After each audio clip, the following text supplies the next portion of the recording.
Donc, bonjour. Alors, la physionomie de mes diapos sont un peu plus sommaires que celles de mes collègues, mais donc, je vais m'entretenir avec vous du retour au travail, donc après un trouble de santé mentale, euh, avec cet enjeu central qui porte sur la question de la participation du travailleur à son propre processus de retour au travail. Alors, ma recherche s'est passée et en France et au Québec.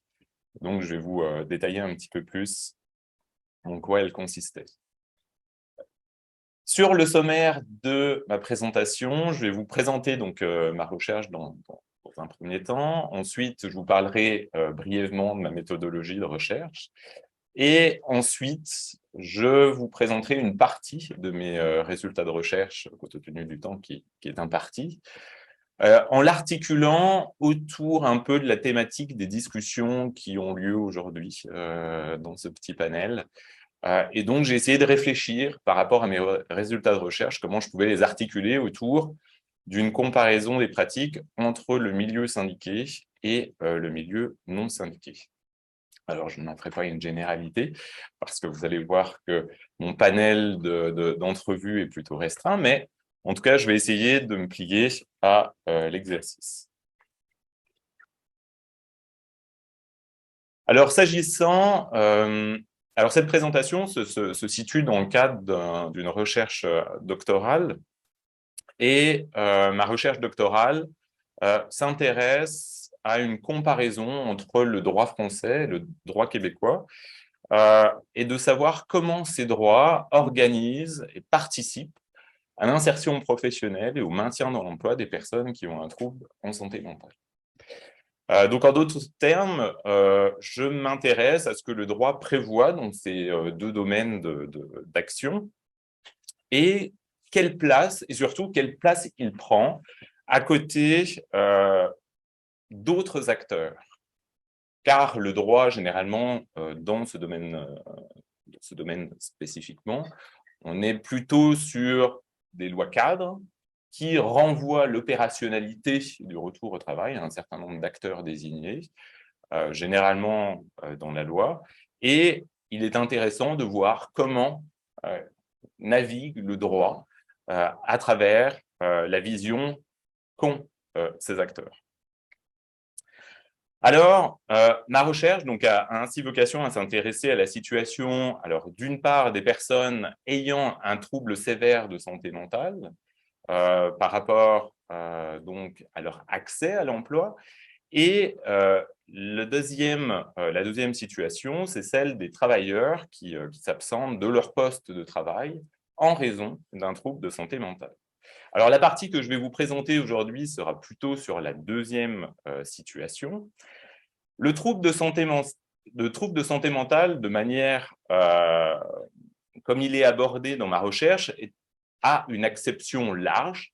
Cela s'entend et des situations qu'on retrouve plutôt minimalement dans les milieux de travail, c'est-à-dire les problématiques de troubles sévères de santé mentale, et majoritairement, toujours dans ces mêmes milieux de travail, des troubles qu'on va qualifier de courants de santé mentale, à savoir ceux que l'on rencontre le plus souvent dans les milieux de travail et qui sont, selon la littérature en psychodynamique du travail, les troubles transitoires qui se manifestent par différents symptômes, alors émotionnels, qui peuvent être des troubles anxieux ou dépressifs ou comportementaux, en réaction à des événements qui sont soit tirés de la vie personnelle, soit de la vie professionnelle. Mes deux questions de recherche, alors, sont la première, quelle est la participation du travailleur? Est-ce que les acteurs recherchent des travailleurs une participation dans le processus de retour au travail? Et dans l'affirmative, cette participation permet-elle aux travailleurs de prendre part de manière autonome et influente aux décisions le concernant? Alors, qu'entend-on par participation du travailleur? Alors, quand on est un juriste et qu'on s'intéresse sur le terme de participation, on n'a pas forcément beaucoup de sources pour pouvoir le définir, et surtout dans la thématique du retour au travail. Alors, j'ai fait un bond, en tout cas dans la sociologie et la sociologie de la participation sociale, qui la définit comme une sorte de coopération mutuelle et réciproque entre, d'une part, la société qui doit être inclusive et qui doit donc inclure les individus, et d'autre part, les individus eux-mêmes qui contribuent au fonctionnement de la société. Donc, il y a une forme de réciprocité ou de mutualité des échanges, qu'on appelle plus simplement la solidarité sociale. Et ce concept mobilise deux théories. La première de ces théories est l'autodétermination de la personne, et la seconde est la valorisation des rôles sociaux. Alors, s'agissant de la détermination, l'autodétermination de la personne, c'est la possibilité pour la personne de faire des choix et de prendre des décisions qui sont en accord avec ce qu'elle est et ce qu'elle veut, c'est-à-dire avec ses préférences, avec ses valeurs, avec ses objectifs, sans qu'elle subisse de contraintes externes injustifiées, c'est-à-dire qu'on la force injustement à faire des choix. Et pour développer cette autodétermination, l'autre déterminant de la participation sociale, c'est la valorisation des rôles sociaux par la société, à savoir par la création d'environnements inclusifs, c'est-à-dire bienveillants, valorisants, capacitants, et en gros qui permettent le développement personnel des citoyens. Alors, les théories de l'autodétermination et de la valorisation des rôles sociaux sont reprises dans les modèles de psychodynamique du travail après un trouble de santé mentale et transposées au monde du travail. Cela implique ainsi, de la part de l'entreprise, une écoute, une compréhension et une prise en considération du vécu du travailleur, qui permettra justement de déterminer les leviers ou les obstacles au rétablissement et au retour au travail. Et du côté du travailleur, la faculté pour ce dernier de pouvoir décider et de pouvoir agir, c'est donc l'autodétermination, sur les conditions et l'organisation du travail. On part ici du principe que le travailleur est le mieux à même donc, de construire sa santé au travail. Donc, on a une double approche qui est et individuelle et organisationnelle. Et donc, il faut bien comprendre que le retour au travail ne s'opère pas lorsque la personne est guérie, surtout en matière de santé mentale, mais que le retour au travail participe à la construction ou la reconstruction de la santé mentale du travailleur lorsqu'il reprend ses activités. Alors, comment les droits nationaux au Québec et en France matérialisent-ils cette participation? Alors, en matière de prévention, il y a une reconnaissance d'un droit à la protection de la santé au travail, tant sur le plan international, si l'on prend en compte les instruments de l'OIT, des Nations Unies ou encore de l'Union européenne, qu'au niveau national. Alors, au Québec, on a un certain nombre d'instruments qui peuvent être la Charte québécoise des droits et libertés de la personne, la loi santé et sécurité du travail, sur le plan fédéral, le Code canadien du travail. En France, nous avons le préambule de la Constitution de 1946, le Code du travail, auquel réfèrent un certain nombre aussi de lois régissant la fonction publique. Et les travailleurs, au titre de ces législations, les travailleurs sont regardés comme, d'une part, des sujets de droit, en ce sens où l'employeur doit tenir compte de la diversité des capacités fonctionnelles de ces travailleurs dans la réalisation du travail. Et d'autre part, les travailleurs sont également des acteurs de leur santé et également de celle des autres. Donc, on retrouve à nouveau donc, cette dynamique d'échange que que l'on évoquait précédemment. Le travailleur doit être dynamique, mais l'entreprise également doit être, l'environnement de travail doit être également dynamique, et les deux doivent s'apporter mutuellement. Alors, toutefois, la dimension du concept de santé au travail, tel qu'il est appréhendé par le droit, s'inscrit davantage dans une dimension collective et objectivée, et donc causaliste de la santé au travail. Les dispositions en droit de la santé et sécurité du travail visent à lutter contre les agents causaux qui sont objectivement pathogènes pour l'environnement de travail. Et lorsque je dis objectivement, c'est qu'ils sont mesurables. Ils sont mesurables dans la réalisation de l'activité de travail. Le bruit est mesurable, les poussières sont mesurables, les vibrations sont mesurables, et cela fonctionne extrêmement bien quand on est dans ces situations qui sont identifiables, mais beaucoup moins pour les situations de stress professionnel qui relèvent du vécu du travailleur. Comment les mesurer? En matière de retour au travail, alors si un certain dialogue existe entre le travailleur et ou son représentant syndical, l'employeur et en France le médecin du travail,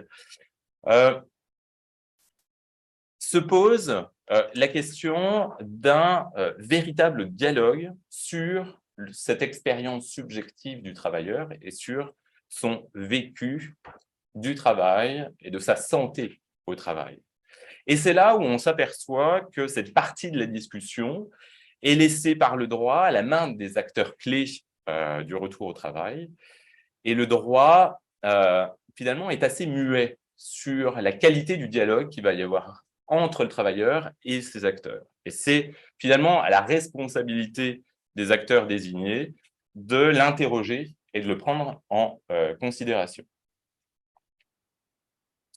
Alors, très rapidement sur le cadre méthodologique de ma recherche, donc, pour interroger justement la place du travailleur dans ce processus de retour au travail, j'ai eu recours à une méthode de recherche donc qualitative afin que certains acteurs clés ciblés, notamment ceux qui étaient désignés par le droit, décrivent et fassent comprendre de leur point de vue le phénomène de la participation du travailleur à travers leur récit, alors tant des causes que du traitement des absences pour un trouble de santé mentale, que du processus lui-même du retour au travail. Ce qui m'intéressait de savoir, c'était quel était l'environnement de travail et quelles étaient les expériences des problèmes de santé mentale dans ces environnements de travail, et ensuite, dans un second temps, comment on pouvait les mettre, que le temps passe vite.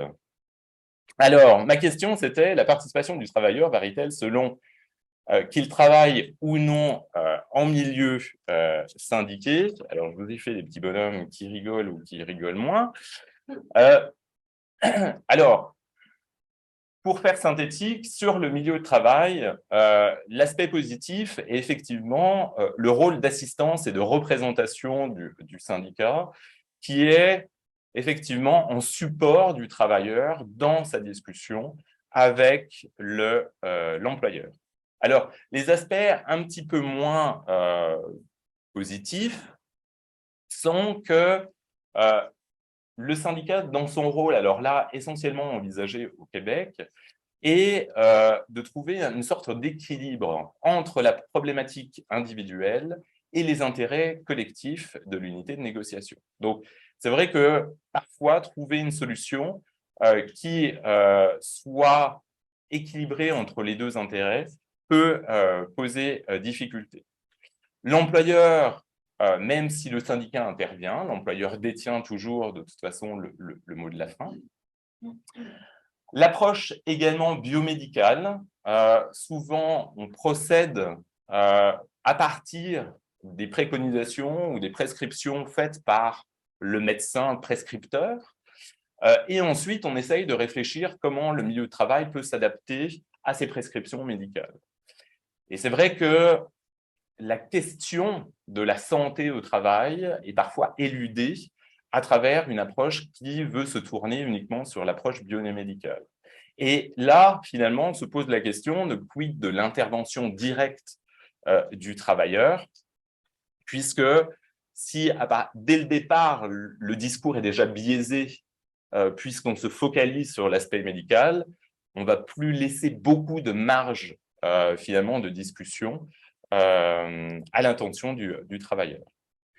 Ce qu'on m'a décrit également, c'était une technique patronale utilisée, alors qu'on m'a décrite au Québec, où il y a une intervention très en amont du processus de retour au travail, sur un discours entre l'entreprise et le médecin prescripteur avant même qu'on envisage le retour au travail. Question qui se focalise beaucoup sur l'invalidité, plus que sur quelle solution on va pouvoir mettre en place pour construire le retour au travail. Donc ça, c'était le milieu syndiqué. En un mot, milieu non syndiqué. Alors effectivement, il n'y a pas d'intermédiaire, dialogue plus direct et de proximité. Par contre, ça interroge effectivement la qualité de l'écoute par l'interlocuteur des ressources humaines, ses marges de manœuvre. Est-ce qu'il est entendu par la direction générale de l'entreprise? Ça, c'est souvent quelque chose qui est revenu. Et quels sont les moyens qui sont mis à sa disposition? Est-ce qu'il est seul? Est-ce qu'il travaille en équipe? Et la facilité pourrait être de renvoyer uniquement à un PAE, un plan d'accompagnement des employés ou un programme d'accompagnement des employés pour traiter de la situation des problématiques de santé au travail. Alors, pour passer à ma conclusion générale, puisque les normes du travail, donc finalement, renvoient à l'action des acteurs clés, le processus de retour au travail doit s'engager.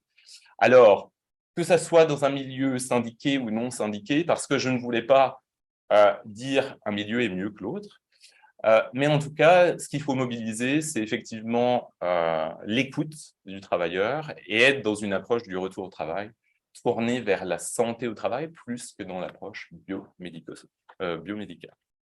Je vous remercie.